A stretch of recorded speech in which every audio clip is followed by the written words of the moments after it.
Hey, all you freedom fighters out there. Today is day 3 of our body, soul, and spirit fast, and I hope that you are doing well. I am feeling much better from having the flu for the past several days, and so I am feeling stronger every moment. So thank you all for your prayers. Well, today I want to focus on a couple things. I want to focus on some of the physical aspects of what happens to you when you fast and some of the emotional things that happen when you fast. First of all, let's just talk about physically. We just got past Christmas, Thanksgiving, New Year's. I guarantee all of you have been eating way too much pies, way too much candies, you name it, Coke, the whole thing. We've been eating way too much. And a lot of those things that we put in our body, God did not intend for us to have in our body. And so we are literally toxic. Some of those toxins stay in our body and they don't actually get released until we do something like a fast. And so the natural byproduct of a detox is you will potentially have some headaches. You may even feel a little nauseous or tired, but this is very normal, and I encourage you to press past that. Drink a whole bunch of water, make sure you're well hydrated, but I've found that if you press past that third or fourth day, man, you really start feeling good. And I have done a 21-day fast for the past 10 years, and on some level, whether it's a full fast or a Daniel's fast, but I've done a fast and it's the same way every time. And so if you can just press past that fourth day, then you're into the next dimension. But here's the next dimension that happens. Then your emotions. All of a sudden you might find that emotions that you normally don't have all of a sudden come to the surface. You might be experiencing anger, resentment, hatred, abandonment issues, you name it. You might be feeling a myriad of emotions. Don't be discouraged by that, because as we are consecrating ourselves to the Lord, He's bringing things to the surface. Maybe some hidden things are now coming to the top.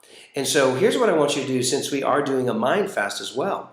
I don't want you to focus on those in a negative standpoint and dwell on them. We're going to focus on those to get healing. And so when one of those emotions come up, I want you to do what we do in Freedom Excursion. Go to the root. Obviously, the fast is not the cause of your anger. It's just a trigger. So what is the source? What is the root of your anger? What's the root of your bitterness? What's the root of your hurt or your pain? Once we go there, then we're just going to ask Jesus to come in and reveal His truth. Who does He say you are? How does He see the situation? And once He gives a word of healing to you, then you've been set free from that emotion. And so, just like we talked about in Freedom Excursion, that we are like an onion. You might have gone through Freedom Excursion and felt just ecstatic. You might have had a great service at church and felt freedom.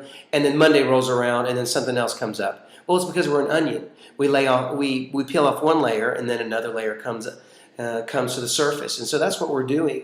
And so what I have found is that we have the physical effects of the fast for the first 3 to 5 days. But then after that, the second week of the fast is when you deal with your emotional man. But here's the exciting part. By the third week, that's when you enter into that spiritual realm that we're all seeking. And so I'm going to be talking to you more about that in future blogs. But I encourage you just to press past your physical man, press past your emotional man, so that we can get in tune spiritually with the Lord and what He's saying to us in this hour. So I'm super excited for all of you that have decided to join with me. I received an email from one of you saying that you started yesterday. So proud of you to do that. If you haven't made the decision, start today. I encourage you. It's the greatest thing that you can do is to start your year off by consecrating yourself to the Lord. And to consecrate means to set apart. And so that's what we're doing. We're setting ourselves apart for the first part of the year so that the rest of our year can be blessed and highly favored of the Lord. So I'm praying for you. Keep emailing me your responses at info@freedomexcursion.com, and also you can Facebook me at our Freedom Excursion fan page. I look forward to hearing from you, and I will see you tomorrow.